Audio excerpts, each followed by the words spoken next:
तो चलिए फिर से स्वागत है स्मार्ट क्लास के यूट्यूब चैनल पर। देखिए आज के टॉपिक में हम लोग बात करेंगे 1857 का सैनिक विद्रोह के बारे में।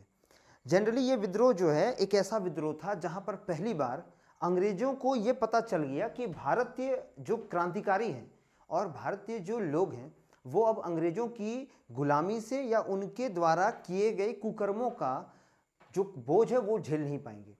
अब ये वो समय था जहां पहली बार एक ऐसी क्रांति हुई जिसमें भारत के कई क्षेत्रों में बहुत बड़े बदलाव देखने को मिले। ये एक ऐसा बोल सकते हैं कि जन सैलाब था या एक ऐसा विद्रोह था जिसने अंग्रेजी सरकार को या खास करके BEIC को अर्थात ब्रिटिश ईस्ट इंडिया कंपनी को पूरी तरह से भारत से उखाड़ कर फेंक दिया था, जिसके बाद यहाँ पर ब्रिटेन की सरकार का कब्जा हुआ। जनरली अगर हम शुरुआत से कुछ हद तक जाएं तो हमें ये दिखने को मिलता है।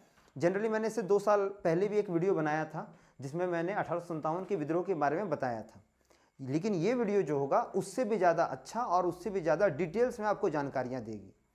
अगर देखें तो 1857 का विद्रोह का होने का बहुत सारा कारण है। पहला कारण अगर आप बोलें तो एक ऐसा कारण था जिसको एक अफवाह के रूप में माना गया। कुछ जगह पर टैक्स बढ़ाए गए, अंग्रेजों ने कई ऐसे बोल सकते हैं कि गलत फैसले लिए जिससे भारतीय लोग जो थे इनसे नाखुश हो रहे थे। तो बिना लेट करते हुए हम लोग जनरली इनके मेन टॉपिक्स को जानेंगे, फिर इसके PDF फॉर्मेट को मैं आपको बता दूंगा, अच्छा से लाइन बाय लाइन समझा दूंगा ताकि आपको 1857 की घटना से रिलेटेड कोई भी टॉपिक या कोई भी तरह का इंपॉर्टेंट जो इसका टॉपिक है वो छूटे नहीं। अब देखिए अगर सिंपली अगर देखते हैं 1857 का विद्रोह, तो एक ऐसा विद्रोह जिसमें कई ऐसे घटनाएं हुई जो पहली बार भारत में घटित हुआ था। अगर इस विद्रोह का नेतृत्व करता देखे तो एक बहुत बड़ा फेस आता है जिसका नाम है मंगल पांडे। इसके अलावा तात्या टोपे थे, बोल सकते हैं महारानी लक्ष्मीबाई थी, फिर ऐसे बहुत सारे लोग थे, नाना साहब थे। तो जनरली कई सारे लोगों ने इसमें अपना बहुत महत्वपूर्ण भूमिका अदा किया या बोल सकते हैं बहुत बढ़ चढ़ करके हिस्सा लिया। अब इसी चीज़ को हम topic by topic points by point समझते हैं जो आपको मेरे ख्याल से बहुत अच्छा समझ में आएगा। सबसे पहले इसके होने का कारण क्या था, यह विद्रोह हुआ क्यों। अगर जनरली आप देखें तो 1 नंबर पॉइंट में हम लोग ये देते हैं कि यहाँ पर जो आम जनता थी वो अंग्रेजों से बहुत परेशान थी। ठीक है, यहाँ आम जनता जो था वो अंग्रेजों से बहुत ज़्यादा परेशान था। परेशान क्यों था?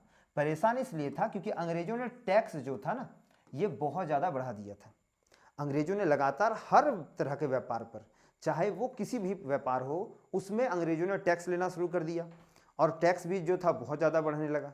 क्योंकि देखिए शुरुआत से जब अंग्रेज यहाँ आए हैं उसी समय से उन्हें भारत से सिर्फ अपना पैसा कमाना था। उनको यहाँ कुछ बोल सकते हैं कि रचना बसना तो था नहीं, तो उन्हें ये चाहिए था कि किस तरह भारत को लूटा जाए। इसीलिए आम जनता से बहुत अधिक मात्रा में टैक्स लिया जाने लगा, जिससे जनता के अंदर गुस्सा बहुत बढ़ गया और इसी गुस्सा का नतीजा कहीं न कहीं बोल सकते हैं 1857 का विद्रोह को माना जाता है। जो दूसरा घटना था या दूसरा कारण था ये था किसान का असंतुष्ट होना, क्योंकि किसान वर्ग जो है भारत का पुराने समय से बहुत बड़ा वर्ग रहा है। लगातार किसानों से लगान लेना, उन पर नए नए तरीके से टैक्स जोड़ना, चाहे सूर्यास्त प्रथा हो या कोई भी ऐसा प्रथा जिसके द्वारा महलवाड़ी प्रथा बोल सकते हैं, जिसके द्वारा अंग्रेज चाहते थे कि ज़्यादा से ज़्यादा किसानों से ये भारी टैक्स ले। जब उनसे भारी टैक्स लिया जाएगा तो ऑटोमेटिक क्या होगा कि इन्हें फ़ायदा होगा, ऐसा इनको लगता था। देखिए अंग्रेज कोई महाबकलोल नहीं था, वो हर चीज़ जानता था। जब वो विदेश से आके यहाँ व्यापार कर रहा है तो उसको यहाँ सिर्फ फ़ायदा चाहिए, चाहे इसके लिए किसकी जान जाए, किसी का कुछ भी बिगड़ जाए, उसको लेना देना नहीं था। और इसी के चलते उन्होंने किसान पर भारी टैक्स लगाना शुरू किया। किसानों से लगान के रूप में या सूर्यास्त प्रथा के रूप में, महलवाड़ी व्यवस्था और कोई भी ऐसा व्यवस्था जिसके तहत उसको ज़्यादा फायदा हो जाए। कई बार तो अंग्रेजों ने किसान का अगर टैक्स ना भरे या किसान लगान ना दे तो उनके ज़मीनों को जबरन कोई बोल सकते हैं कि जमींदार को दे देना या अपने एजेंटों द्वारा उन किसानों पर बहुत ज़्यादा मात्रा में बोल सकते हैं उन्हें प्रताड़ित करना, मारना पीटना, उन पर तरह तरह के केस कर देना या उनको किसी भी तरह से हानि पहुंचाने का काम करते थे। और इसी से डर के जो भारतीय किसान जो थे, क्योंकि वो अशिक्षित थे, उतने पढ़े लिखे नहीं थे, तो उन पर ये इस तरह का दबाव बनाया जाता था ताकि ये किसान मजबूरी में आकर के क्या करे, अपना टैक्स को दे सके। इसका अगला जो कारण माना जाता है, ये माना जाता है भारतीय सैनिकों के साथ ऊंच नीच का भावना रखना। देखिए, चूंकि हमको पता है कि अंग्रेज जब आए तो उन्होंने पूरा अपना बटालियन यहाँ लेके वो नहीं आए थे, उनको हेल्प करने के लिए हमारे लोगों ने भी बहुत मदद किया था, जिसमें हमारे भारतीय लोग थे जो अंग्रेजी सेना में गए।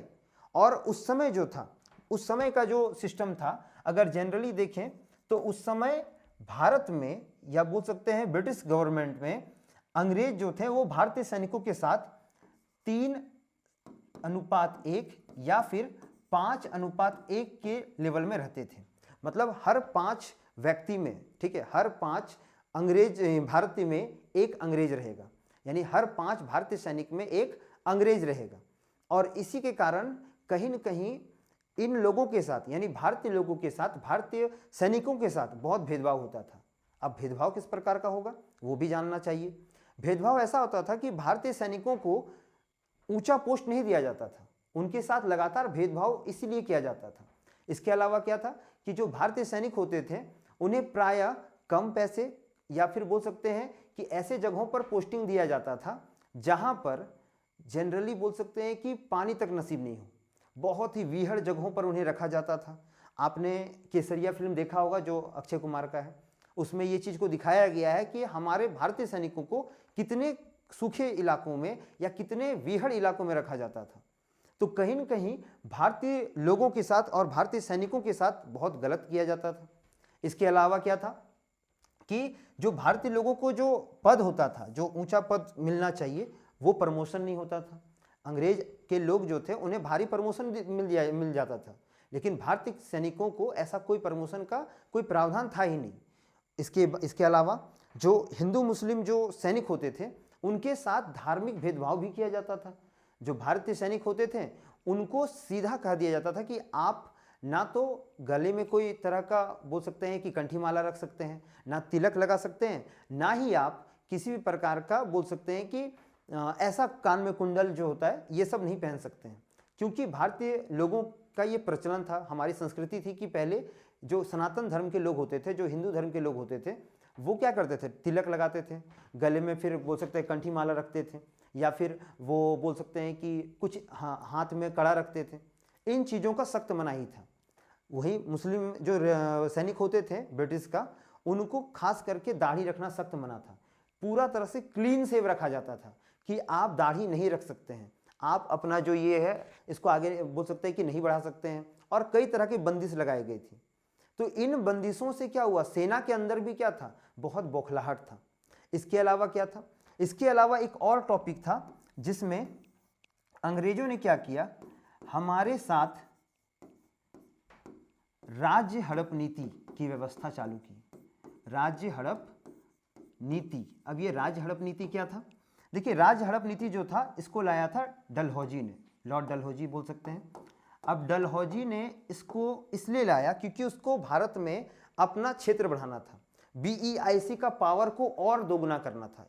इसको अपॉइंट भी इसीलिए किया गया था कि तुम वहां जाओ और भारतीयों के जो राजा हैं उनके प्रॉपर्टी पर कब्जा करो, चाहे आपको कोई भी विधि अपनाना हो, चाहे आपको साम दंड भेद कुछ भी करना हो, लेकिन एक ऐसा ट्रिक निकालो जिससे क्या कर सके, वहां पर कम विरोध भी हो और हमें फायदा भी हो जाए।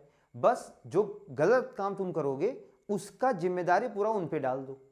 अब इसका एक उदाहरण था कि जैसे महारानी लक्ष्मीबाई, उनका उत्तराधिकारी नहीं था। हाँ, उनका एक बेटा था जो किसी कारणवश बोल सकते हैं कि उनका डेथ हो गया, उसके बाद उन्होंने एक दूसरे के बच्चे को गोद लिया, लेकिन अंग्रेज इसको मानने से सीधा मना कर दिए, जिसके बाद उन्हें एक युद्ध करना पड़ा। इस युद्ध में बोल सकते हैं महारानी लक्ष्मीबाई की डेथ होती है और उसके बाद उसकी संपत्ति को हड़प लिया जाता है।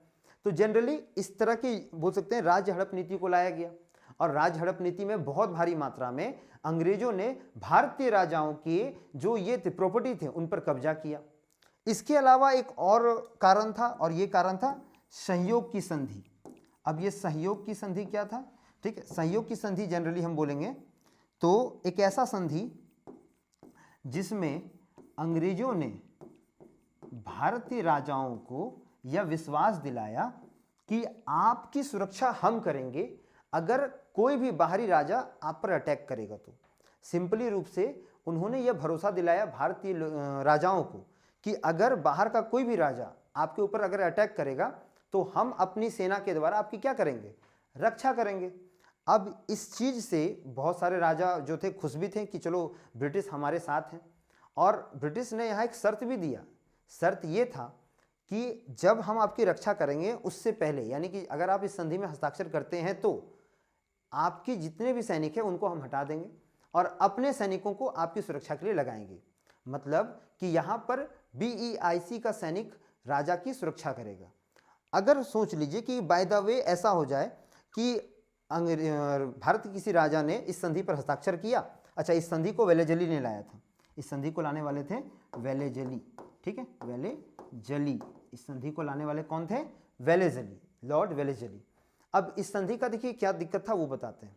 अगर मान लीजिए कोई राजा ने इस संधि पर हस्ताक्षर कर दिया, हस्ताक्षर करने में तो चलिए वो हस्ताक्षर कर दिए, अब जितने राजा के अपने लोग हैं उनको हटा दिया जाएगा, खास करके राजा की सेना को, और वहां पर शासन कौन करेगा, वहां पर शासन करेगा या वहां पर राजा शासन करेगा और उसकी सुरक्षा कौन करेगा, BEIC के जो सैनिक है वो शासन करेंगे या वो उनकी सुरक्षा में रहेगा। अब कल दिन अगर राजा पर अटैक होगा तो BEIC राजा की सुरक्षा करने से पहले अंग्रेजों से बात करेंगे, उनसे डिस्कशन करेंगे कि क्या किया जाए। फिर वहां से अंग्रेज क्या करेंगे, कुछ कंडीशंस देंगे कि देखिए महाराज आपके ऊपर अटैक हुआ है, अगर आप अपने इस अटैक से बचना चाहते हैं तो अपना आधा संपत्ति हमें दे दीजिए या अपना सब टैक्स हमें दे दीजिए, नहीं तो आपको जान से मार दिया जाएगा, हमारी सेना आपकी सुरक्षा नहीं कर पाएगी।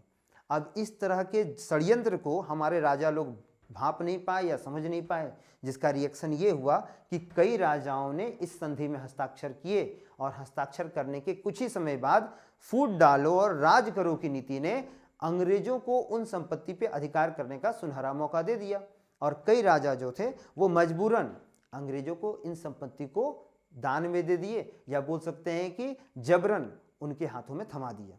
तो इस तरह से क्या हुआ कि 1857 की क्रांति की कुछ घटनाएं थी, लेकिन इसका एक बहुत महत्वपूर्ण घटना, एक तो नहीं दो बहुत महत्वपूर्ण घटना हुई जिसने बोल सकते हैं कि बहुत बड़ा काम किया या बहुत बड़ा कारण माना जाता है। एक घटना था कि भारत में जब 1857 का समय चल रहा था, बहुत सारे लोग जैसे आदिवासी लोग थे या बहुत गरीब लोग थे जिनके पास 3 वक्त का क्या 2 वक्त का खाना नहीं था। तो अंग्रेजों ने उन्हें बड़े बड़े सपने दिखाए, बाकायदा उनको तो जंगलों पर भी अधिकार करना था ना, तब ना वहाँ से वो बेशकीमती जो बोल सकते हैं कि लकड़ी था या और कई संपदाएं थी उन पर अधिकार करता। तो अंग्रेजों ने क्या किया, जो गरीब लोग थे, गरीब जनता थे, उनको एक प्रलोभन दिया कि अगर तुम अपने धर्म को छोड़ करके हमारे धर्म को अपना लो तो हम तुम्हें क्या करेंगे, फुल्ली प्रोटेक्शन देंगे और आने वाले समय में तुम्हारे जो पीढ़ियां आएंगी उनको हम शिक्षित करेंगे, उनको अपने साथ ले जाएंगे, उनको हर सुविधा देंगे। और पैसे के लालच पे और कई तरह के प्रलोभन से अंग्रेजों ने क्या किया, ईसाई मशीनरी को भारत में एक्टिव कर दिया। उन्होंने अपने देश से पादरियों को बुलवाया और यहाँ पर भारत के गरीब जनताओं के साथ कोलैप्स करके, उनको बहला फुसला करके, उनको झूठे सपने दिखा करके उनको ईसाई धर्म में कन्वर्ट करवाया, जिससे हिंदू और मुस्लिम वर्ग के कई लोग जो थे या आदिवासी वर्ग के कई लोग जो थे उन्होंने क्या किया, उन्होंने अपने धर्म को छोड़ करके सीधा कन्वर्ट कर लिया खुद को ईसाई धर्म में। एक इंपॉर्टेंट और बोल सकते हैं कारण था जो अफवाह भी माना जाता है और कई जगह पे सच भी माना जाता है, और वो कारण था कारतूसों में जीवों की चर्बियों का उपयोग करना, और ये जीव थे गाय और सूअर। देखिए अंग्रेजों ने एक बंदूक चलाया था जिसका नाम था रॉयल इनफील्ड। ये बंदूक जो था एक बहुत ही बोल सकते हैं कि रेयर बंदूक माना जाता था, क्योंकि ये भारतीय सैनिक यूज करते थे और भारतीय सैनिक क्या अंग्रेज सैनिक भी यूज करते थे। तो जनरली इस बंदूक में लगने वाला जो कारतूस होता था उसके ऊपर एक टेप होता था, उस टेप को मुंह से निकालना पड़ता था, फिर बंदूक को लोड करना पड़ता था, गोली को लोड करना पड़ता था बंदूक में और वापस से फिर फायर करना पड़ता था। और वही टेप जो था, वही खोल जो था वो बना था, ऐसा कहा जाता है कि गाय और सुअर का चर्बी से बना था, जो कि हिंदू धर्म और दूसरी और मुस्लिम धर्म के लिए बहुत ही ज़्यादा बोल सकते हैं डेंजर था, क्योंकि इन दोनों धर्मों को ये पता है कि उनके लिए ये चीज़ें क्या महत्व रखती है। अगर हम देखें गाय को तो सनातन धर्म के लिए तो मां समान है, और उधर मुस्लिम के लिए सुअर जो चीज़ है ये तो हराम माना जाता है। तो दोनों के जातिगत धर्म के लिए ये बहुत बड़ा खतरा था, और इसी चीज़ ने सबसे बड़ा काम किया इस विद्रोह को आग लगाने का या इस विद्रोह को फैलाने का।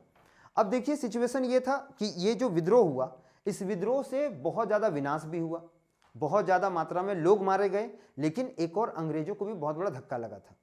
तो सिंपली अगर बोला जाए तो इस विद्रोह का शुरुआत जो है, कई जगहों पर आपको 10 मई मिल जाएगा, कई जगहों पर बोला जाता है कि यह विद्रोह जो था 31 मई को शुरू होने वाला था, लेकिन जल्दी शुरू हो गया था। अच्छा, इस विद्रोह से क्या हुआ? इस विद्रोह से अंग्रेज डरे तो जरूर, और यहाँ तक कि अंग्रेजों को, खास करके बीईआईसी को, यहाँ से इस स्थान को या भारत को छोड़ के जाना पड़ा, और उसके बाद उन्होंने ब्रिटिश ईस्ट इंडिया कंपनी को इस स्थान को दे दिया या भारत को सौंप दिया।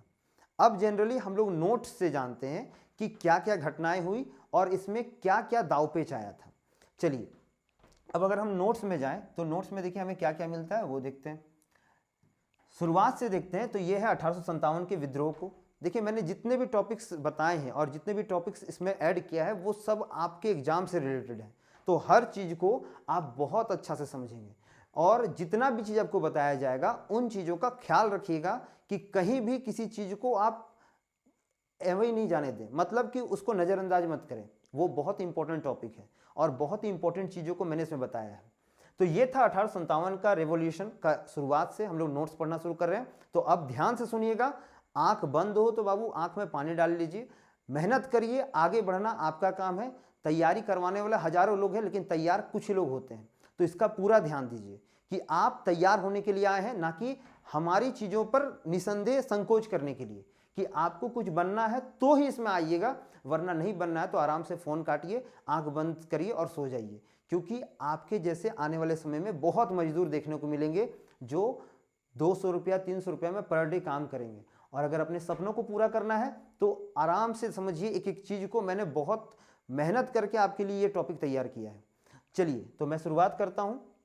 देखिए सबसे पहला कारण बोला जाता है 1857 में आम जनता टैक्स से क्यों परेशान थी। अब टैक्स से क्या परेशानी होगी है भाई, ये भी जानना होगा।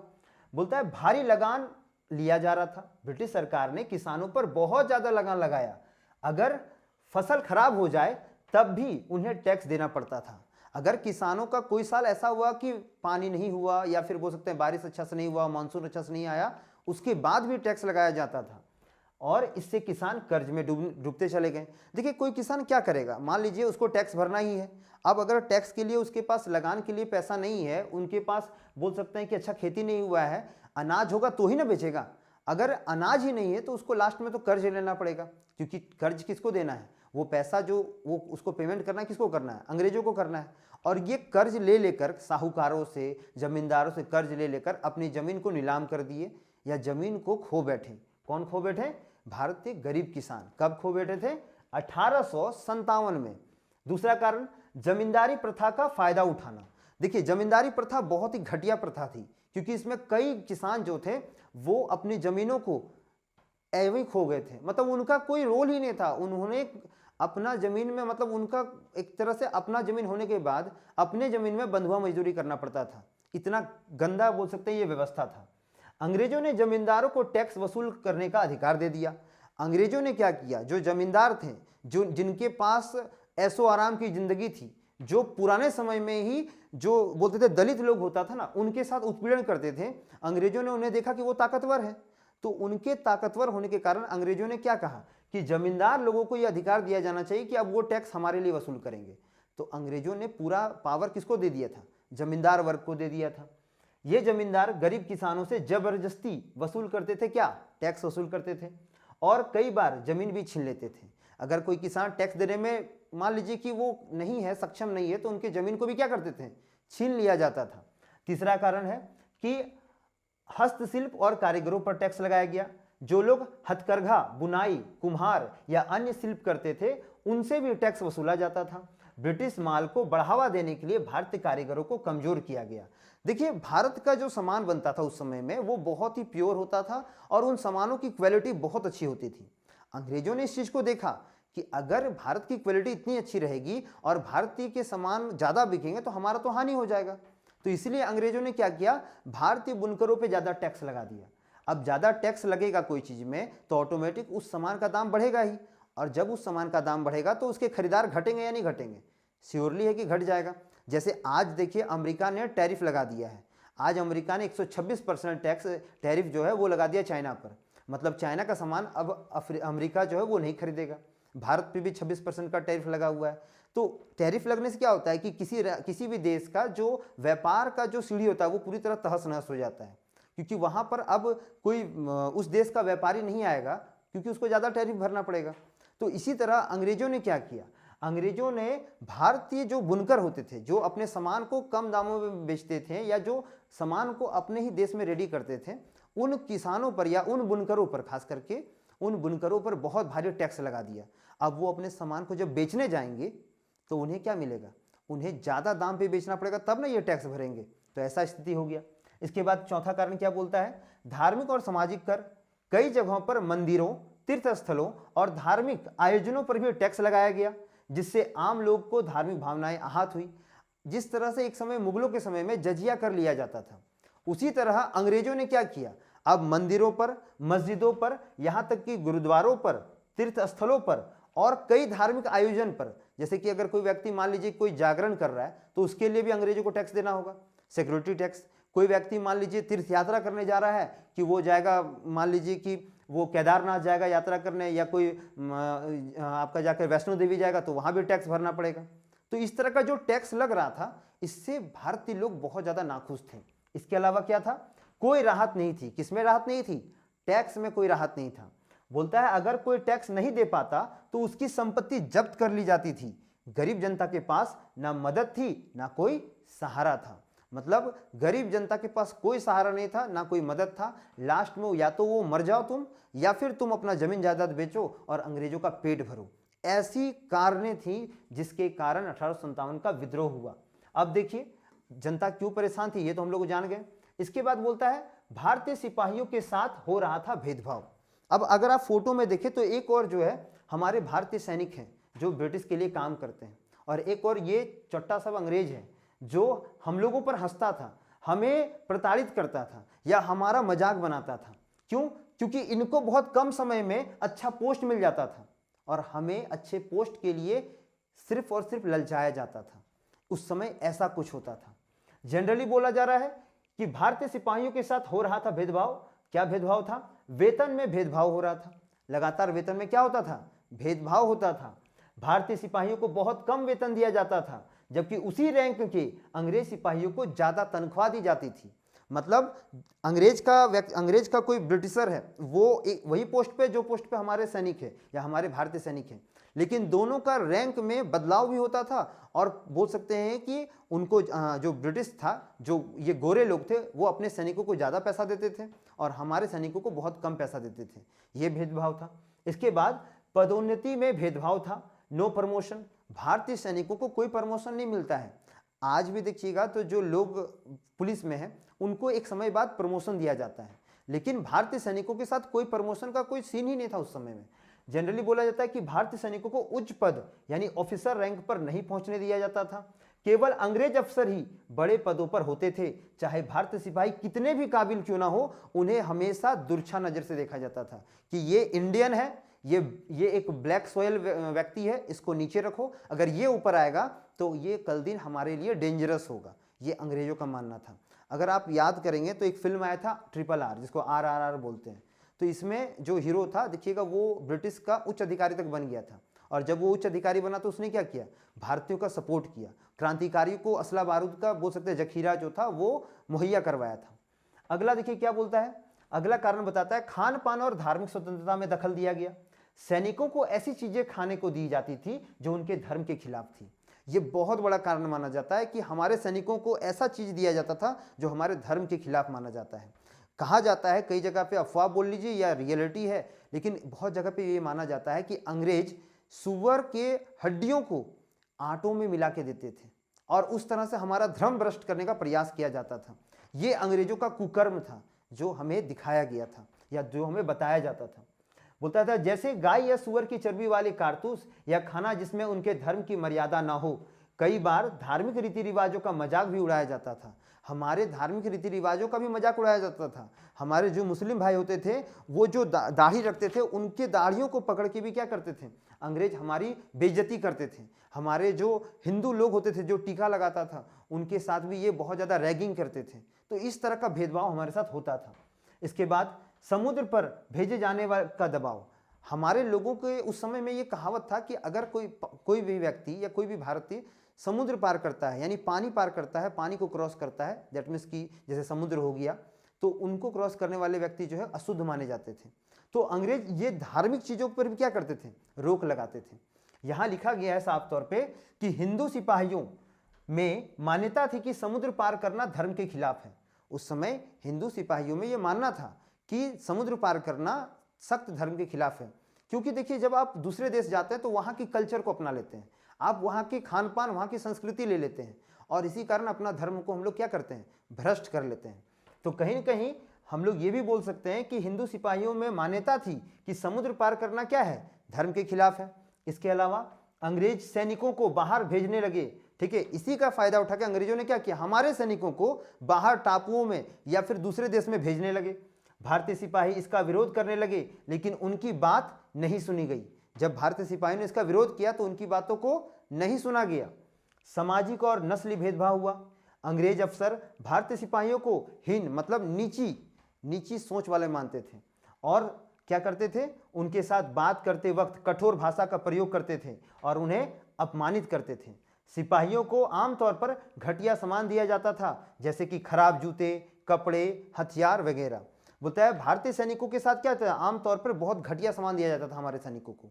और ये घटिया सामान क्या होता था, जो पुराने जूते होते थे या खराब जूते, खराब कपड़े और हथियार वगैरह दे करके हमारे सैनिकों को क्या किया जाता था, बस नाम का सेना का उपाधि दिया गया और उन्हें किसी जगह पे पोस्टेड कर दिया गया। और इतने गंदे जगहों पर पोस्ट किया जाता था जहां पर बोल सकते हैं कि एक कुत्ता भी नहीं जाए, इतना गंदा जगह था जहां पानी का निशान तक नहीं था, और उन जगहों पर हमारे सैनिकों को तैनात किया जाता था। देखिए इसके बाद क्या कारण था वो देखते हैं। अब देखिए इस विद्रोह में कुछ इंपॉर्टेंट चीजें थी जिसमें कई लोग जो थे भाग लिए थे। अब वो कौन कौन लोग थे, अगर देखा जाए तो राज्य में एक सतारा नाम का राज्य था, जो वर्ष 1848 में बोल सकते हैं कि यहाँ पर विद्रोह जन्म हुआ। देखिए ये विद्रोह जो है ना अलग अलग जगह पे अलग अलग टाइम पे हुआ है, इसीलिए इसका कोई कॉम्पैक्ट या बोल सकते हैं कोई कॉम्बिनेशन रूप नहीं है कि एक ही बार में सब चालू हो गया था। पहला देखने को मिलता है 1848 में सतारा नाम के राज्य में। यहाँ क्या हुआ था, गोद लिया वारिस मान्य नहीं किया गया। अंग्रेजों ने एक नियम बनाया जिसमें बोला गया कि जो गोद लिया वारिस होगा उसको मान्य नहीं दिया जाएगा। तो ये कहाँ लागू हुआ, पहली बार 1848 में सतारा में। दूसरा जो था राज्य था झांसी। अब महारानी लक्ष्मीबाई को तो आप भी जानते हैं अच्छा से। तो बोलता है 1853 में 1853 में झांसी की रानी लक्ष्मीबाई का दत्तक पुत्र मतलब जो मुंह बोला बेटा था नहीं किया गया, उनको भी मान्य नहीं किया गया था। मतलब जैसे भी बोल सकते हैं कि जैसे महारानी लक्ष्मीबाई का अपना बेटा जब उनका डेथ किया तो उनके डेथ के बाद उनकी संपत्ति को अंग्रेज हड़पना का प्रयास करने लगे। इसी के कारण महारानी लक्ष्मीबाई ने एक दत्तक पुत्र मतलब जो बोल सकते हैं कि मुंह बोला बेटा को गोद लिया और उनको अपना अगला वारिस बनाया, लेकिन अंग्रेज इसे अमान्य घोषित किए। कहाँ पर यह बात हुआ था, झांसी में 1853 में। इसके बाद देखिए अगला नागपुर में 1854 में हुआ, उत्तराधिकारी नहीं था। ठीक है, यहां पर क्या था, नागपुर में कोई भी उत्तराधिकारी नहीं था, तो इसका फायदा अंग्रेजों ने लिया और 1854 में नागपुर में क्या किया, वहां के राज्य को हड़प लिया। इसके अलावा क्या था, अवध यानी आज का जो लखनऊ है 1856 में अच्छे शासन का अभाव बताकर जब्त किया गया। देखिए अवध जो राज्य था ना, ये अंग्रेजों के समय बोल सकते बहुत पुराने समय से अंग्रेजों का वफादार रहा था, लेकिन अंग्रेजों ने देखा कि यहाँ का राजा तो सीधा साधा है, तो क्यों ना यहाँ के राजा को जबरन किसी तरह के बोल सकते हैं कि बात को मनवा करके या उन्हें उन पर आरोप लगा करके उनका फायदा उठाया जाए और उनकी प्रॉपर्टी को अपने प्रॉपर्टी में मिला लिया जाए। और उसी का एक नतीजा हुआ कि 1856 में अच्छे शासन का अभाव बताकर कि तुम्हारे पास अच्छा शासन नहीं चल रहा है, तुम अच्छा से मेंटेन नहीं कर पा रहे हो, इसलिए आज से तुमसे पूरा अवध जो है हम ले रहे हैं और अब शासन हम करेंगे। ऐसा किसने कहा, अंग्रेजों ने कहा। और ये अवध जो है ये आज का उत्तर प्रदेश है। इसके बाद क्या था, देखिए सैनिक जो थे, सैनिक और आम जनता का गुप्त अब बहुत ज़्यादा क्या बोल सकते हैं मीटिंग होना शुरू हो गया, क्योंकि ये लोग लगातार क्या हो गए थे, अंग्रेजों की क्रूरता से प्रभावित थे, अंग्रेजों की उत्पीड़न से बहुत ज़्यादा गुस्से में आ चुके थे। इसीलिए इन लोगों ने क्या किया, अब प्लानिंग करना शुरू किया। तो बात था कि प्लानिंग होगा कैसे, कहाँ ये विद्रोह होगा, कहाँ एक बोल सकते हैं सही टाइम पे सही टारगेट को डिमोलिश किया जाएगा और कहाँ पर इस विद्रोह का सबसे बड़ा नतीजा देखने को मिलेगा। तो पूरी तरह से बोल सकते हैं तो सैनिकों और आम जनता का गुप्त मिलन होने शुरू हो गया। मेरठ, कानपुर, झांसी, अवध, दिल्ली जैसे कई बड़े बड़े शहरों में अब गुप्त मीटिंग्स होने लगी अंग्रेजों के विरुद्ध में। अब इस मीटिंग्स में जा कौन रहे थे? इस मीटिंग्स में जा रहे थे भारत के वो सैनिक जिनको प्रताड़ना का सामना करना पड़ा था, जिसका एक बहुत बड़ा उदाहरण था मंगल पांडे। इसके अलावा कई किसान, कई वर्ग के ऐसे लोग जिनसे भारी टैक्स लिया जाता था, कई ऐसे धर्म के आहत पर पहुंचे हुए लोग जिनके धर्म को भ्रष्ट करने का प्रयास किया गया था। तो ऐसे कई सारे लोगों का एक बहुत गुप्त मीटिंग होना शुरू हुआ और इसी मीटिंग ने तैयार किया अंग्रेजों को कब्र में मिलाने का काम। तो आज की वीडियो में हम लोगों ने अभी तक जाना है कि कहां तक भारतीय लोगों ने मिलना शुरू किया, कैसे उन पर उत्पीड़न हो रहा था और इस उत्पीड़न से क्या रिजल्ट आया। आगे की वीडियो में जो इसके नेक्स्ट पार्ट में जो आएगा उसमें हम लोग जानेंगे कि इसके तहत भारतीयों ने क्या क्या काम किया था, किस तरह से ब्रिटिश के बड़े बड़े तोपखानों को, बड़े बड़े क्षेत्रों को भारतीय सैनिकों ने, या बोल सकते हैं अंग्रेजी के भारतीय सैनिकों ने, या अंग्रेजों के साथ मिलकर जो भारतीय सैनिक काम कर रहे थे उन्होंने लूटा और आम जनता के साथ मिलकर के इस विद्रोह को पूरे भारत में फैलाने का काम किया। आज की वीडियो को हम लोग यहीं तक रखते हैं, मिलेंगे अगले वीडियो में। तब तक के लिए वंदे मातरम, भारत माता की जय।